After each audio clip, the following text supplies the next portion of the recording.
recording. No, it should be. I'm from New Hampshire. I didn't grow up there, but my dad grew up in New Hampshire, and he said that, and yeah, he can remember snowstorms in like April, and I love the cold. I love snow. I like watching snow, but even April is a little too much for me. Like you gotta have spring poke its head out eventually. I hate watching TV shows where it's got snow in it. It's just, Really, ugh. TV shows? Oh yeah, some show where they're filming it and they're out in the wilderness or something. And it's snow, and I'm like, I just Oh, I love watching it. I love snow. I love to watch it through a window. I don't want to interact in it. I don't snowshoe. I don't snowboard. I don't ice fish. I don't want to shovel it. I don't want to make snowballs. I don't want to really even touch it. I'll go out on a porch, maybe, and I'll go out and watch it. I don't want to deal with it though, but I like to watch it. It's very it's odd. It's very odd. I think what I need like a home in like northern Alaska, but I want to be able to walk around in like a bathing suit. So maybe just keep it at like 85 with heated floors. But I'd love to watch a snowstorm at all times. So not for me. for everybody listening, this is Ken Moffat back in the saddle for Exodus Volume 3. And with that, I will let you take it away, sir. Hey, well, good to be here again, Tommy. I'd like to. I don't know if you can see this book, but this is one of the primary sources I used. Okay. It's called "Studies in Exodus: Moses and the Gods of Egypt," and it's by Okay. John Davis. Okay. And it's an excellent, excellent book on this topic, and it goes through pretty much much more in depth than we've been able to do here. But it's an excellent book. So if anybody's interested, Studies in Exodus, Moses and the Gods of Egypt by John Davis, I'd highly recommend it. Okay. Awesome. And you texted me and you said you wanted to work through the plagues quickly. Just full disclosure, Ken, like we can do a million Exodus episodes. There's no rush. We don't have to. It's up Oh, to you. well, okay, let's see how it unfolds. Yeah, take your time, man. We're on the sixth plague, and the reason I kind of wanted to do that was because the ninth and 10th are pretty interesting, and I wanted to get into them a little more detail because up to now, the plagues 1 through 5, and we'll start with 6 today, have dealt with, Pharaoh is affected. There's no way he could not be affected. But the ninth and 10th plague not only affect all of the Egyptians, but are directly shots at him. And I want to take a little extra time for that. But if we work our way through it, Yeah. and next week we're not done with these, then that's fine. We got, and then we've got the itinerary, how they actually got to where they're going and stuff like that.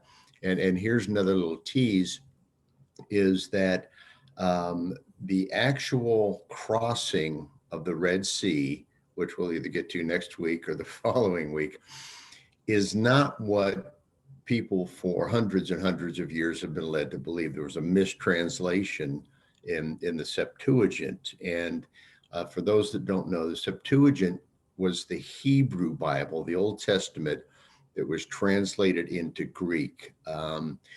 One of the pharaohs, Ptolemy Philadelphus, who was a descendant of one of Alexander the Great general's son, when Alexander the Great died in 323 BC, his kingdom split up. The only two that are really relevant as far as the Bible is concerned, or anything to do with the Jews or Hebrews, would have been General Ptolemy, and General Seleucid.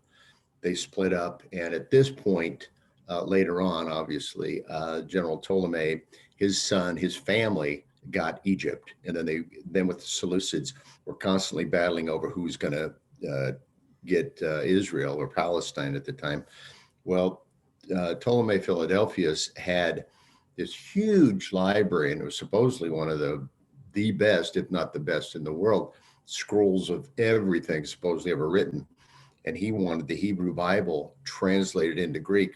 So he had 70, actually there were 72 scholars Hebrew scholars came down from Jerusalem and translated into Greek so he could read it, the Hebrew Bible. Well, there was a mistranslation when they were translating Red Sea.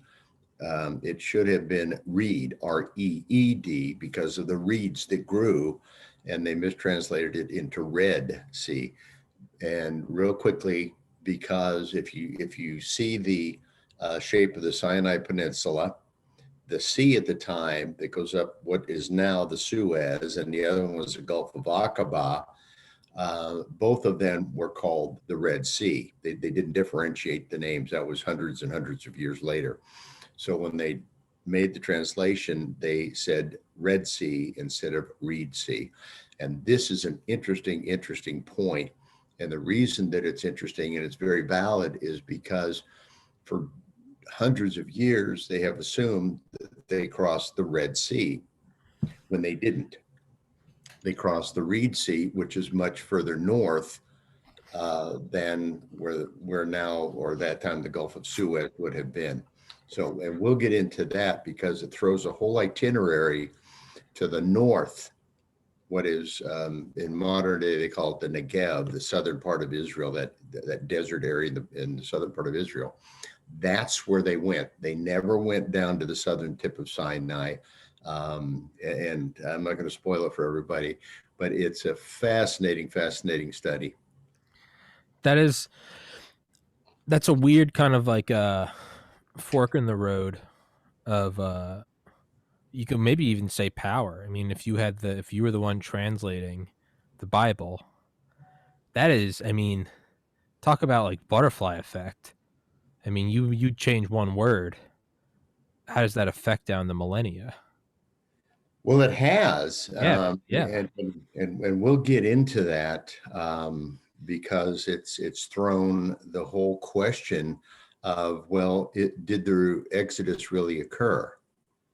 Because there's no archaeological evidence for it where they think it was, and by they I mean past historians and stuff like that. And to be fair, though, they did not have the technology that we have today. I mean, we were able to pretty well pinpoint where this Reed Sea is because of NASA satellite photos. And well, then we can go back and say thanks to the 6-day war between Israel and Egypt, because the CIA satellites were taking photographs of all the Egyptian movements and so on, and so passing them on to the Israelis. But in the course of doing this, they were able to locate these ancient dried up lake beds, and which are now dry because of the Suez Canal being created. And this is where, even in Egyptian hieroglyphics, they're referred to as Reed Sea. And That's kind of crazy how that's what unlocked it was CIA satellites. Yeah. And then what happened was the archaeological advancements with ground penetrating radar and all of the different things that they're able to use to locate these different things. It is just phenomenal what has transpired as a result of that. But we'll get into that, and that's perhaps my favorite part of it, because it's proving, if you follow the itinerary of Scripture as a roadmap, you'll get to the point you want to be. It's kind of like somebody hands you a map and you say, well, I don't want to go this direction, I want to go another direction. But this is a direction you need to go to get to where you want to go. Yeah, if you just follow it, you'll get there. Yeah, but this doesn't follow my agenda, so I'm going to go this way. Okay, Yeah. go that way, and you'll be wrong. It's like you can see the skyline of the city and the highway's pointing you that way. Just stay on the highway. You will end up at the city. It's just it's a little curvy. It's a little topsy turvy. You will get there. Yeah. That's exactly correct. Yeah. Exactly correct. All right. Let's jump into it. We are at the sixth plague, which was the plague of boils. And this is found in Exodus chapter 9, verses 8 through 11. And one of the interesting things about this is that God tells Moses to go to one of these furnaces. I want you to do it in plain view of Pharaoh. I want you to take some ashes and throw them into the air. And the notion here is that as Pharaoh is watching these ashes fall, it's kind of like as the Israelites eventually got into the desert, manna. Only in this case, the ashes are going to create these boils. And Pharaoh is seeing all of this transpire. And we need to remember that all of the plagues that Pharaoh saw, he either was told they're going to happen or he saw at the exact time, such as the blood and the frogs and so on. God told him through Moses, this is what's going to happen. So he knew in advance. It wasn't some secret behind the back thing. And Okay. God wanted him to see that this is my servant, my man, my prophet Moses. He is doing this at my command, and every single thing he did this. But another interesting thing about this is that the priest, once again, who were supposedly above the fray of all this, they were affected by this too, and they couldn't, again, with some of the other things that happened to them when they were the vermin with the lice and so on and so forth, they couldn't even go into their temples to pray to their various deities to put a halt to this, because they were not pure, they were not clean. And as a result of this, they continued on, which shows that they were powerless too, as well as their deities. So all of these things are, again, directly pointing at the various gods of Egypt, either the 80 to 100 chief deities and about the 1,500 of their various sub gods and so on and so forth, the village gods. But one of the main gods that this affected directly was Amenhotep, who was the god of medicine. And then you had Thor, Thoth. He was an ibis-headed god of intelligence and medical learning. The god of healing, Nefertum, was affected.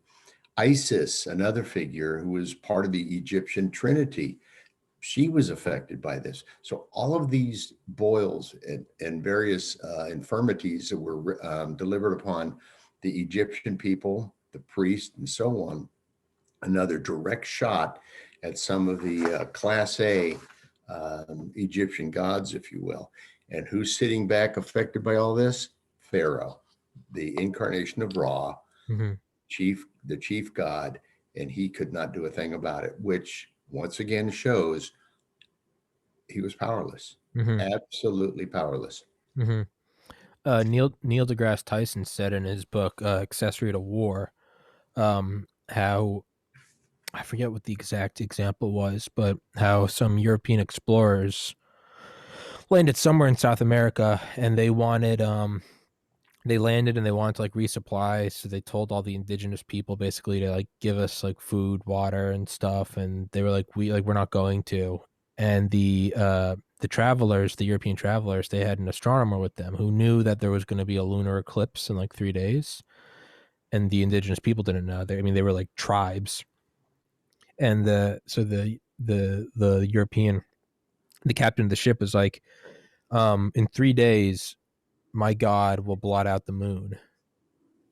And if you still don't believe me, then I will have him like basically destroy you and your people. And like their like king was like, we're not giving you anything. And 3 days later, there's a solar or a lunar eclipse, and they filled up their ship, and they're praising and praising and praising. But it was this sort of way to make them look impotent Mm-hmm. with whatever you kind of use that to demoralize the people. It's like, I can shift celestial bodies. You should give me some food and water. Yeah. Well, this goes right back to what God told Moses about Amenhotep II. Once again, this is Moses's cousin that he's dealing with. That he's going to use his arrogance, his hubris against him. And you have to stop and wonder, all of these poor Egyptians are seeing all of this, and for centuries and centuries and centuries, they have been worshiping these gods. And these gods did absolutely nothing, because they're not real gods. They're just Mm-hmm. stick figures, if you will, hieroglyphics on a wall under a temple, Egyptian temple. And all of these things that these gods were designed to protect them from are coming to fruition. And these gods are absolutely powerless to do anything about it.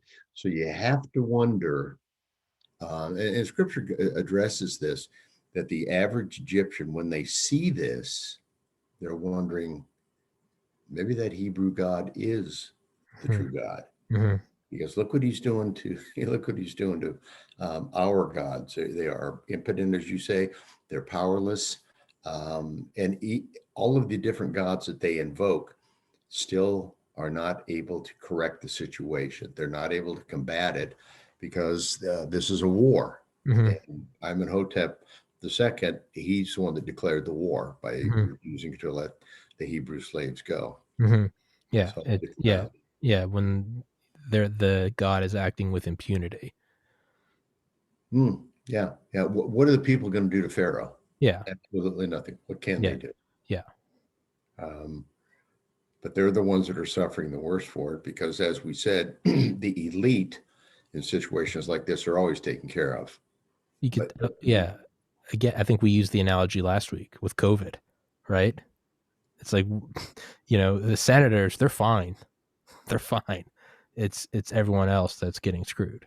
yeah, yeah, they're always going to get theirs. Um, and the priests and the magicians were so horribly affected by this that they were not even able to stand up to do their things because they had boils from their Mhm. heads to their feet. They were just you can just imagine the pain they were going through, kind of like when the Bible describes what Job went through with all of Mhm. his infirmities, his boils, and so on, that they're probably thinking in their mind, you know what, Pharaoh, just let these guys go. Just let it go. Yeah. Yeah, I'm on I'm on my last, like, I'm on fumes right now. yeah, Like, you're not going to win this. yeah. There's no Just point in prolonging the suffering because yeah. you're Just not going to win. take it on the chin. Yeah, Like, yeah. yeah. If you really cared about your people, you would. Yeah. Um, It, it's interesting. You use the analogy of those explorers going into Africa.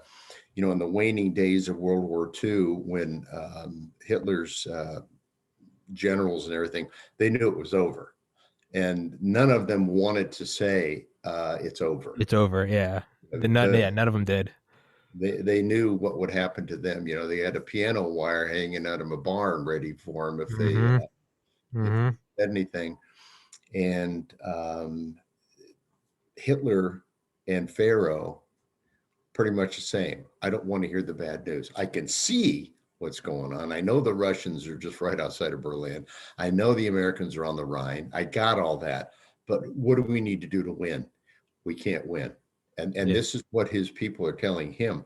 One of the interesting verses I had pulled up, but my phone went off. Is in Exodus chapter 10, verse 7, where his people, the court, his officials actually tell him, it's over. Yeah. We are not going to win this. And they say, how long will you allow this man to snare us? Do you not know that Egypt is ruined? It's done, Pharaoh. Let him go. He wouldn't do it. He would not do it. Mhm. And they said that right after the locust plague, which we're going to get to in a second, but it fits into all this, that the drip, drip, drip, drip. And as we said at the outset, this was not like 7 or 10 days or 2 weeks.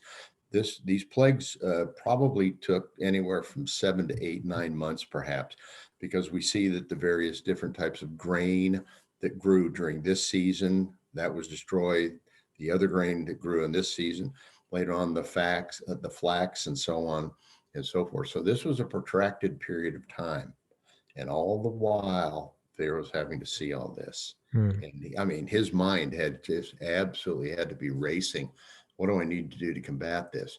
And there comes to the point where scripture doesn't say, except when we come down to the 10th plague, the death of the firstborn, that Pharaoh finally relents because he sees that it is, in fact, over. Mhm. Point going on. Yeah. Yeah. Yeah. It's that slow psychological warfare. Yeah, yeah. Yeah. Wear them down. So the seventh plague is the plague of hail. And what's unusual about this is that Egypt, well, let me back up real quickly. Millennia ago, before there even was an Egypt, the northern Sinai, the northern Sahara, that region was actually a savanna. And the archaeologists and geologists have found ancient lakes. They have found where elephants and fish and rivers and streams and so on. So this is thousands and thousands of years before climate change, global warming or global cooling, whatever we want to call it to fit the political agenda.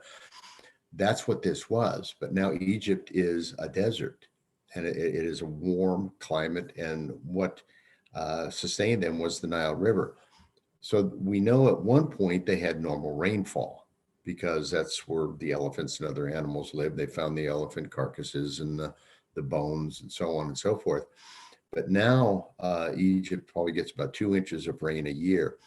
They may have seen hail, but not to the extent that they're getting ready to see it. Remember, all of these plagues were increased dramatically. These were nothing new that they hadn't seen, but now they are increased to the point where they're just devastated by each one of them. And they had to take notice of this.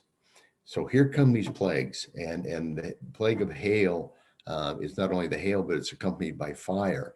And again, what was not the crops that were not destroyed with other plagues, the hail wipes them out, and the locusts are going to finish them off here in a few minutes.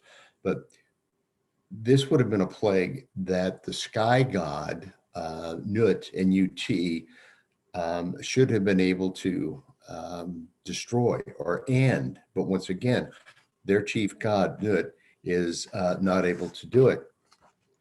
And it wasn't the only Egyptian god. The god Shu, S-H-U, was the god of air and the bearer of heaven. Why didn't he stop this? Because there is no such thing. These are human man-made gods.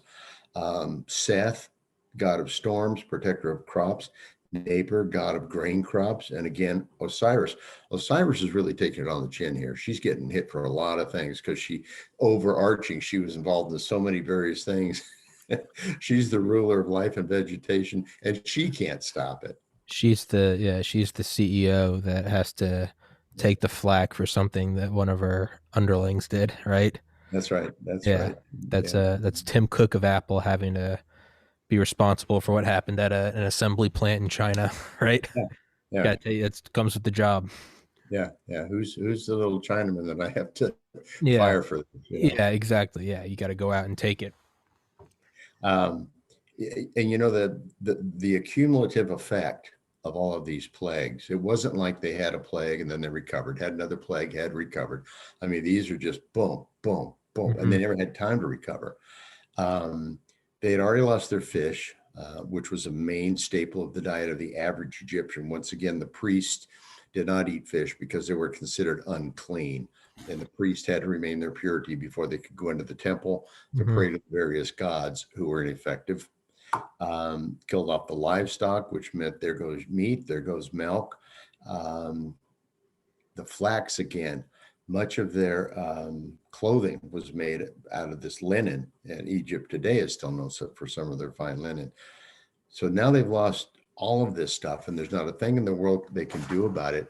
But one of the other interesting things about this is, here again, Pharaoh, when are you going to step in and do something about this? He can't. Now, the flax that was mentioned, and I think that this is one of the interesting things that we kind of overlook on this, is that Egypt was known as, throughout the Mediterranean, as the breadbasket. And that's one of the reasons that Joseph's brothers went down there, Abraham went down there, and other people from other nations, other regions went down there during a famine, because the Nile was continually refurbishing and so on. And they would fill up their sacks, and they'd get the wheat and the barley, the spelt, and all these other things. They would get flax for the fiber to make clothing and stuff. So here you have these, trade is now affected. And it's not just affected between various regions of Egypt, it's other countries through the caravans that are coming down to get these goods and to trade with Egypt. We'll take this back. You get goods that you may not have here, just like international trade today. And we're going to look in that a little bit deeper if we get to that today, because it plays a very important part in the overall scheme of things in God getting this message out. This is not just a localized thing. That Mhm. we'll see that shortly. But so the cumulative effect, the food, the clothing, the demoralization, the psychological warfare, as we've talked about, with the average Egyptian trying to figure out, how do I worship a God that doesn't exist, or how can I Mhm. count on this God when I keep calling on these gods and nothing happens? Mhm. And you've got all these crossover gods. Okay, you're not doing it. How about the other God? He's not working. How about this one? And once again, where's Osiris? Isn't she in charge of all this? Mhm. Where's Ra? Where's the Pharaoh? The incarnation of the sun god, our chief god. Why is he not stopping all of this? Mhm. And you have to wonder, did the average Egyptian begin to? We know that the priest did, because back in the third plague, they had mentioned, they told Pharaoh, they said, this is the finger of God. There's nothing we can do about it. Mhm. So at that point, Pharaoh, if you believed in your priest, if you believed in your magicians, step back and think, okay, maybe I should cut my losses. But the arrogance plays in. I'll Mhm. show you. Mhm. Um, so we go to the eighth plague, the plague of locusts, and the locusts again. They come in and they wipe out everything that hasn't already been destroyed. And it's at this point in Exodus chapter 10, verse 6 and 7, that the officials, as I mentioned a moment ago, realize that the game is over. And they go to Pharaoh and they tell him that Pharaoh has been ruined. And it kind of reminds me of, and I'm sure you've seen the picture, the film, and most of the people viewing this probably have, The Hunt for Red October, Mhm. where the Russian submarine captain, because of his arrogance, is going to prove that he is better than Sean Connery's character or whatever in the world. And he's going to sink this American submarine. And he launches the torpedo and they maneuver and so on.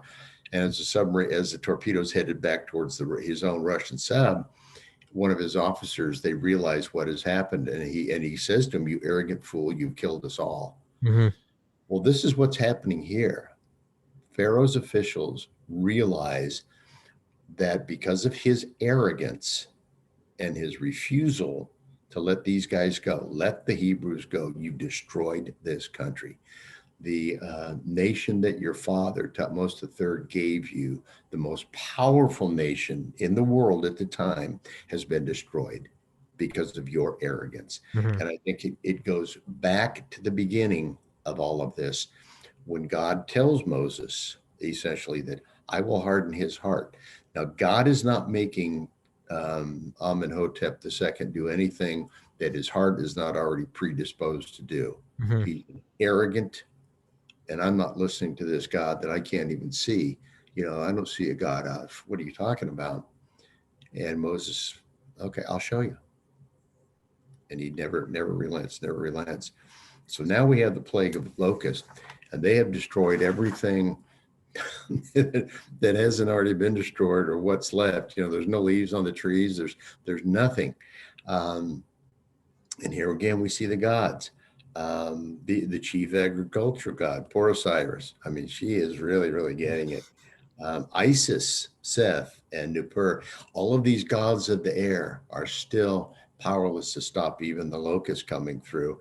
The devastated fields that are battered by hail, burned by fire, now stripped bare by locusts, they all point to the impotence of the Egyptian gods. They cannot stop this. It's. I was talking to a friend of mine the other day. He's a retired minister, actually. We were in the Army together, and he became an Army chaplain. And he spent like 30 years after he got out of the military police. He went into the chaplaincy, and we were talking about this. And one of the things that he mentioned was the fact that it's difficult after the average Israeli to see this, the average Hebrew. They cross into the wilderness after fleeing Egypt, and they immediately begin to grumble and complain about this and complain about that. And God actually describes them as stiff-necked people. Mhm. It's one of those things. Okay, God, what have you done for me lately? Yeah. And um, but here we see um, all of this happening, and the Hebrews are witnessing every single one of these plagues. They know what's going on. So this is not done behind anybody's back. This is in full view of the Egyptian people, of the Hebrews, of Pharaoh, of his court, of the priest, of everybody. And if these gods were gods, they would see it happening too, which you have to ask the question. If these gods were real, Are they there? Yeah. why can't you stop it? Yeah, right. I mean, again, you can go back to you can go back to Nazi Germany, right? Who truly believed that they were brainwashed to think that they truly were the Übermenschen. They were superior. So not only are these Allied bombers destroying their cities like Dresden, but it's also like, how are these inferior Brits and Frenchmen and Americans? They have black soldiers. What is this? And we can't stop them? It's so, where are our guys? Why aren't they stopping this? And it's like, at a certain point, it's almost like when you go to I don't know, maybe it's like collect the gold that your dollar's backed by and you realize it's not there. Yeah, yeah. It's kind of like we've been hearing the propaganda that we are the Übermenschen, we are the elite, we are the master race. And at a certain point, it doesn't matter what the radio's saying when you're watching, American GIs just bulldoze through the town. At a certain point, it's looks like a duck, walks like a duck, sounds like a duck, and the Nazis are telling you that's a horse. Eventually, you're like, I don't think so, man. But there's no greater way to prove a point than to show them there's, again, Japan, our god or our emperor is a god, and it's like, but then the U.S. drops like a mini star on your country twice. At a certain point, no amount of propaganda can erase what they're seeing with their eyes and ears. It's an interesting point about the propaganda, because that's what the various reliefs and the hieroglyphics were, that the pharaohs would use them as propaganda. That was common in the ancient world, that the ancient emperors and so on of these various nations, whether it was Assyria, later Babylon, pick an ancient country, that's what they would do. They'd have these reliefs, hieroglyphics, carved into their tombs, their monuments, and so on. But one of the other interesting things about that as propaganda was that they would put it into the temples. And it was a way of telling these various gods that Pharaoh Amenhotep II, look what he did, or Tutmosis III, look at all of these great things he did. But they're just carved into stone. And the average Egyptian may or may not have been able to do that. So, but the propaganda went out that, look what your Pharaoh did. He conquered this, he conquered that, and so on. And that was the main reason for these being done, in addition to keeping a record, because the ancient Egyptians believed that if your name was eradicated, then you never existed. And if you were a pharaoh, and somehow, as they tried to do with Moses's stepmother Hatshepsut, to eradicate her name from all of her monuments, everything, because she didn't exist. And once again, why didn't they want to admit that she didn't exist? Because, well, perhaps she was a female. We can't have a female pharaoh, even though she was an effective pharaoh for many, many years. But she's the one that brought this little Hebrew baby out of the Nile. And here he is, the one that's causing all these plagues to come down on us. Mm-hmm. And then they later on tried to eradicate everything. And if you go back and you look at some of the documentaries done about this period, Tutmosis III, Hatshepsut, and Amenhotep II, they're trying to figure out, okay, which one was it that actually went through and tried to obliterate her name? Because once again, if the name's obliterated in the eyes of ancient Egypt, you never existed. Out of sight, out of mind. Kind of like what we're doing today in the United States. Let's say a little 1984-ish, right? Or 2021-ish, right? They removed Donald Trump from Home Alone and they replaced him with a CGI character of someone else.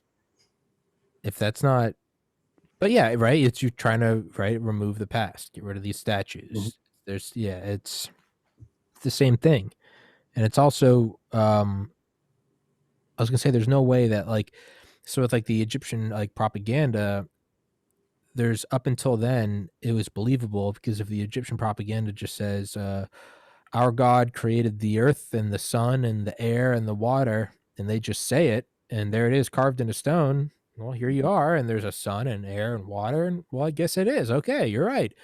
But now it's being put to the test. So here comes these plagues, and it's like, well, how can you guys can you stop this real quick?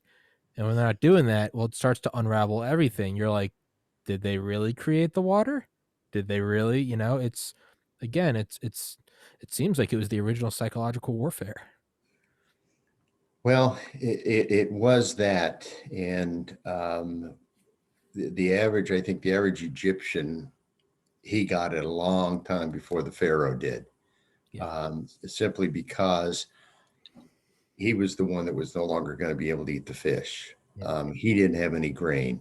He didn't have any flax for his clothing. How was he going to trade to make a living? And so on. So he was the one that was affected by it a whole lot more than the Pharaoh was. An interesting point about that, and we can quickly jump into the New Testament when the Apostle Paul is up in Ephesus and he sees this magnificent temple dedicated to the god Artemis. And they had all these little mini silversmiths were making all these mini statues of Artemis. And the Apostle Paul was able to point out that these are just man-made gods. They are not real. Many people began to believe Paul, converted to Christianity, which caused an economic effect on these silversmiths. So what did the silversmith do? They tried to have Paul killed. hmm We don't like the message, kill the messenger. And so here you are. All of our gods are impotent. So what do we need to do? How do we get rid of this Pharaoh? You can't do anything about it, but it's affecting me economically. So what are you going to do for me? yeah, There's nothing you can do. yeah. So yeah, again, it's the loose string on the sweater is being tugged, and the whole thing's unraveling. Right? The train has left the station, Pharaoh. Yeah, it's but just like Japan or just like Hitler, if you don't unconditionally surrender, it's like the beatings will continue or the beatings will go on. The beatings will continue until morale improves, right? It's like, right? You're not surrendering, Hirohito? Send out the bombers again. Like LeMay is chomping at the bit. It's just keep it going. It's going to keep going. And it's not going to be fun for you or me, but it's going to keep going. We've got these nifty new A bombs. It's interesting you mention that because you would think that after Doolittle's raid that they would have got the message that, as Yamamoto said, that sleeping giant, we have awakened the sleeping giant, and he can now hit us. Maybe we should really step back and take a look at this.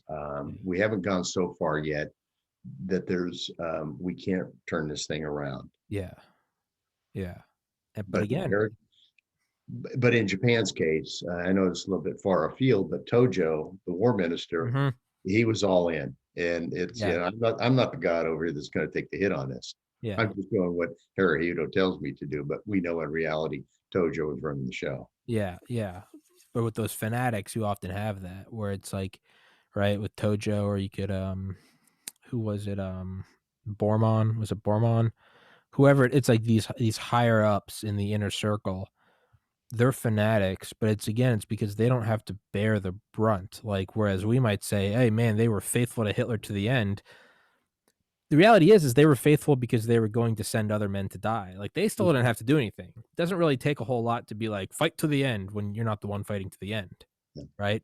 When a lot of them were saying fight to the end, and then they were saying like, okay, we're gonna, we're putting in. A lot of them would put on like glasses, shave their beards, and like, okay, now we're gonna escape on a train to Switzerland, and it's like it's very easy to be a fanatic or an ideologue when to define yourself as such only requires you to say 10,000 men go fight to the death. You're not the one picking up the rifle. You're a lot of them slipped out, right? So it's yeah. And once again, Pharaoh's affected by this, but the average Egyptian was taking the brunt of it. Mhm. So But that brings us to the ninth plague. And the last two plagues, as I indicated, are particularly of interest to me because they affect Egypt as a whole, but they're directly shots at Pharaoh, in my opinion. The ninth plague is the plague of darkness, and that's found in Exodus chapter 10, verses 21 through 23. And I'm going to read this because it's important. I know that I haven't read a lot of the verses pertaining to the various plagues, but this is in Exodus chapter 10, verse 21 through 23. Then the Lord said to Moses, stretch out your hand towards heaven, that they may be darkness over the land of Egypt, darkness which may even be felt. So Moses stretched out his hand towards heaven, and there was a thick darkness in all the land of Egypt for 3 days. They did not see one another, nor did they rise from their place for 3 days, but all the children of Israel had light in their dwellings. Remember, God had said back after the third plague, I believe it was, that okay, from this point on, none of these plagues are going to affect the children of Israel living in the land of Goshen.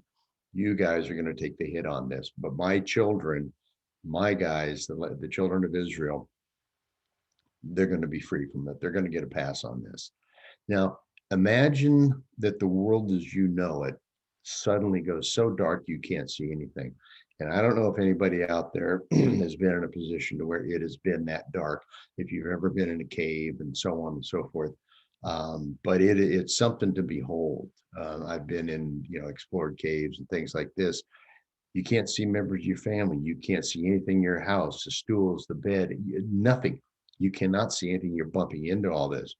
Your entire world has gone dark. It's gone black. And the darkness is palpable. You can almost touch it. Scripture says that you can feel it. And you can feel it pressing in on you because and at this point, you've got to be afraid. This goes on day after day. Egypt is a country that sees about 365 days of sunlight per year. But for the people that are used to that, and all of a sudden what you see is darkness today, darkness tonight, darkness the next day, darkness the next night, darkness the next day, darkness the next night. This had to be terrifying for them. And the plague of darkness was a judgment on Egypt's religion and its culture in general. Of all of the gods of Egypt, none were worshipped more than the sun god, Ra. The sun god, variously known as Ra, Re, Atum, Atin, had become identified with the supreme god, Amun. Amun or Amen, however they wanted to pronounce it, Amun Ra was thus considered the greatest god of Egypt, and who was the incarnation? Pharaoh. Pharaoh. Yeah. And he was viewed as the creator, the giver of life, who flooded the land with all this brilliant sunshine that helped our crops grow and our lives are comfortable down here.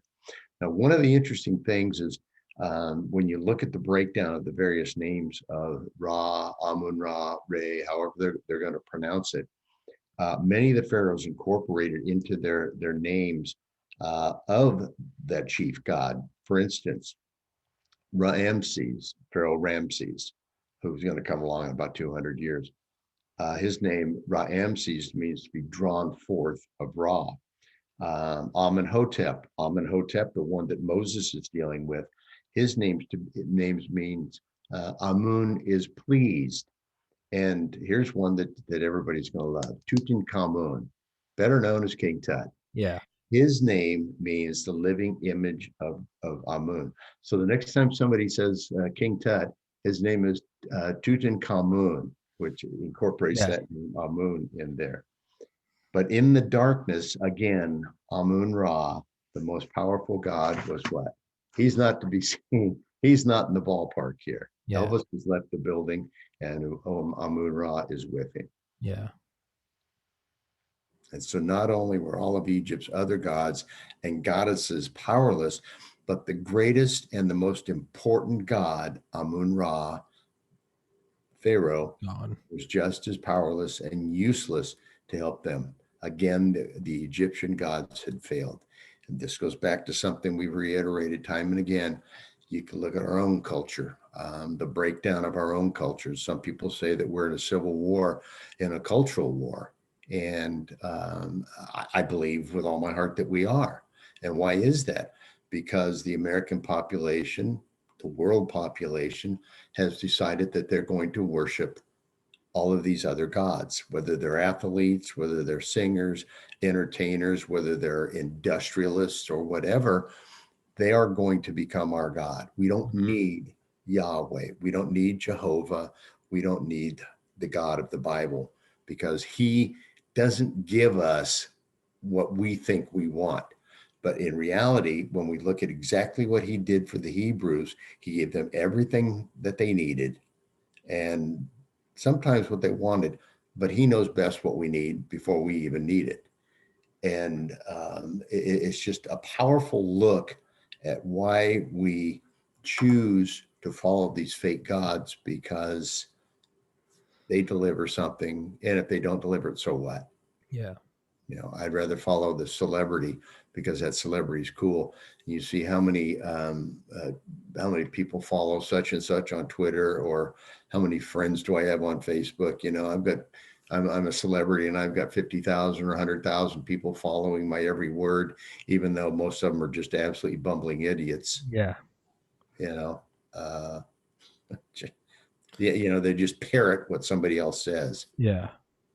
Yeah. I think it was Bill Hicks, the comedian, who was like, we follow these famous people, and he's like, but they have the IQs of a lobotomized rock. He's giving them too much credit. Yeah. Yeah. But we had discussed the Egyptian concept of Ma'at. But here we see that Ma'at, Pharaoh is supposed to hold all of this together, but God is deconstructing Egyptian society. He's throwing it into absolute chaos.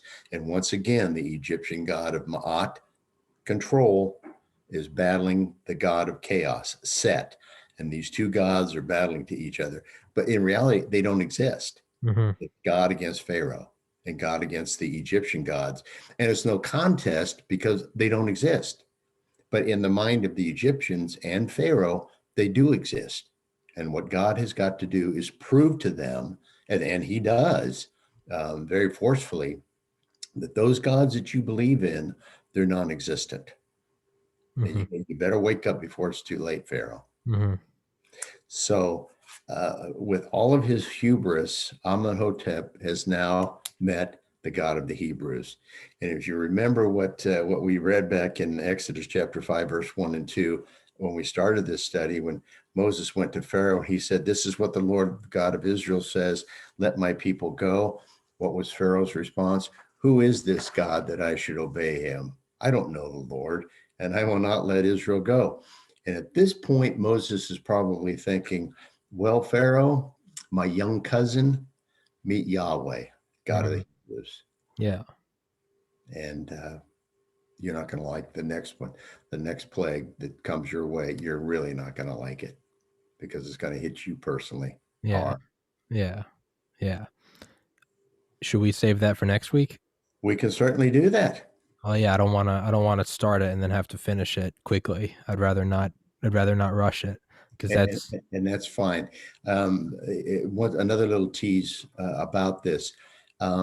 This is one that a lot of people, a lot of so-called archaeologists and Egyptologists, depending on where you are, whether it's the liberal side or the conservative side, struggle with because they can't realize that what God says about the firstborn child, that includes Pharaoh. And one of the interesting things, I did a lot of research on this. And I'll save that, but it's because we'll get into it. And next week, we'll probably spend most of the time just doing the 10th plague, the death of the firstborn. But this is going to hit Pharaoh to the point where I give up. Yeah. I give up. Yeah. It's the unconditional surrender. But then he changes his mind. Then he changes his mind. It'd be like if Hirohito surrendered and then tried to attack him. But even Hirohito wasn't that dumb. Yeah, he sends the kamikazes. Yeah, what's the ship where they signed the Missouri? The Missouri. Yeah, it'd be if he tried to kamikaze the Missouri. Yeah, in his own harbor. Yeah, man, we would rain down. I mean, yeah, there would be They the would, Japan would still be smoking. it would still be irradiated. But point is even Hirohito wasn't that dumb. Yeah. It takes true hubris. There comes a point, um, and we can look at our own history. Even Robert E. Lee realized when it was over. There were many in the South that wanted to continue on. But Robert E. Lee, he realized that we can't fight against the industrial might of the North. And, the interesting thing, and I know this is kind of far afield, but if you're watching this, you probably like history. One of the interesting things about the American Civil War is that the South had all the talent. Mm-hmm. The leadership of the South were some of the instructors at West Point. They were West Point generals. Yeah. They had been involved with the Mexican-American War with Pancho General. Villa. Well, that comes way later. We're in 1848. Oh, I was thinking early. Never mind. Yeah, sorry. Go on. And all of these generals were lieutenants and captains and majors that had developed their skills in the Mexican-American War, are now generals in the South, but they didn't have the industrial might that the North did, and they could not keep up with, if you can use this term, and I think it's accurate, the technology that the North was developing. The railway system in the North, which allowed them to move supplies and other materials and weapons and men, et cetera, a whole lot quicker than the South could, because they just didn't have the railway system. And the industrial capability of the North just couldn't be matched by the South. And that's what we're dealing with here, is that God is the North and Pharaoh is the South. He cannot match the capabilities of God. Yeah. To be continued. To be continued. Ken Moffat. Always a pleasure, sir. Professor Ken. Dr. Moffat. Dean Ken.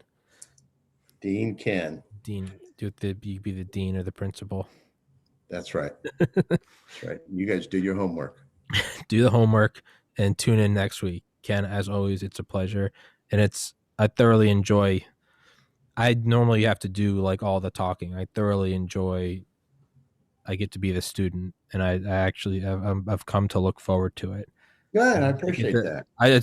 I'm being sincere. It's, as I say to everyone, I don't have anyone on the podcast I don't want to have on. It's a one-man show. I don't have any board of directors like, we'd really like to see some more Ken. I am Hirohito. I am the emperor. I give the thumbs up or the thumbs down. So if I have you back on, it's because I enjoy it. But I do enjoy get to switch roles, and I get to, as I said, Professor Ken. I get to sit back. Consider this sort of like your Sunday Bible class. Yeah. It's I did 2 podcasts. I did one this morning and I did one after, and it's, you have to guide that. You have to guide those. You can't let there be any dead air. You have to. I've come to look forward to this because I sit back a little more, and I'm like, I'll be honest with you, Tommy. I'm really getting, and I've had a lot of people ask me, how do I get in touch with Tommy? How do I get in touch with Tommy? I'm serious. And I said, well, I'll tell you what, I'll have him send me his contact, unless you want me to give your contact information to them. Yeah, give him my email. Give him my email. But when we finally get into the itinerary of actually where they went, and according to the Bible, not according to some of these half-baked archaeologists, that's fascinating. And then if you're thoroughly not thrilled with, you're not thoroughly not fed up with me, I would love to come back after we're done with all this and do the trial of Jesus from an actual historical Hebrew perspective, Jewish perspective, as the violation of Jewish law, et cetera, et cetera, et cetera. I did a in-depth study on that, and I actually taught a class on that. And I learned so much that I was able to impart. And the best part is when you get the feedback that I never knew that. I never knew any of that. So hopefully your viewer. I don't see a reason why not. Excellent. Again, I am Hirohito. If I want to have on Ken every Sunday, I'll do it. And if someone doesn't like it, again, then feed them to the lions. Get off my podcast then. It's so as long as I'm entertained, I'm going to keep having you on, Ken. All right, excellent. Thank you, sir. You have a wonderful Sunday. 5 p.m. on the nose. Beautiful. All right, Ken, I'll text you when this one's up. I got 2 more to upload before it, so this one will probably be up That works for me. probably this time tomorrow. It'll probably be up. All right, that's fine. All right, Ken. God bless. God bless America. Everyone stay safe out there. And Ken, as always, it's a pleasure. Thank you, Tommy. All right, my man. Take it easy.